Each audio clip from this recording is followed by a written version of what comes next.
Two boys swept away by Sandy's storm surge were laid to rest today. Erica Pitsy is in South Beach, Staten Island with the emotional funeral. Erica?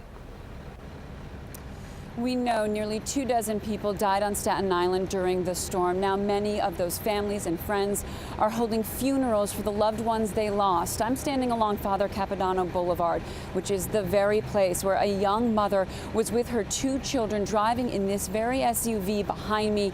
When she said the flood came in, the car stalled. She said she got out of the car and was holding on to her two little boys. That is, until the next storm surge swept them away.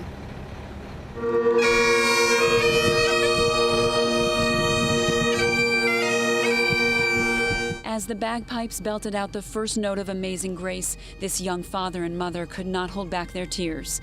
Damien and Glenda Moore watched as longtime co-workers carried the single casket. Inside, the Moores' only children, 4-year-old Connor and 2-year-old Brendan, lying side by side, young victims of Hurricane Sandy. The Moore brothers are not the only children who succumbed to the storm that night. 10 miles south on the southern shore of Staten Island, a 13-year-old girl and her parents were huddled in the second-floor bathroom of their home, a house that used to stand right here. But the sheer strength of Sandy's tidal surge collapsed the house. Police found the bodies of the young girl and her father buried under the debris. She was my baby sister. This is my daddy, you know. Now they're up in heaven. And Joanne Moyer's baby sister is 13-year-old Angela Dresch. Her dad is 55-year-old George Dresch. Her mother, Pat, survived the storm and told her about those final moments. Roof blew off and hit her, hit my mom. And when the roof hit my mom, it knocked Angela out of her arms. Joanne lives in Tennessee and lost communication with her family that night around 9:30. I'm panicked. I knew high tide was coming up, and I was watching it, and I was scared. The next day, she realized the fear for her family was real. My mom was in the hospital in the ER, and my father and my sister was missing. They were listed as missing. They couldn't find them.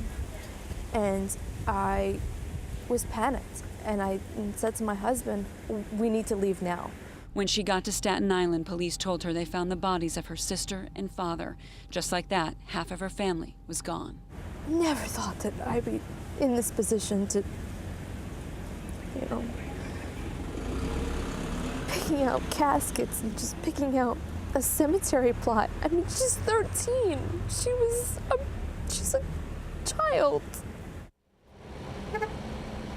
No one should have to go through this. Now, the Dresch family will hold a funeral on Monday in Tottenville, just one community out of several on Staten Island still suffering in Sandy's aftermath. That's the latest from Staten Island. Erica Pitsy, PIX 11 News.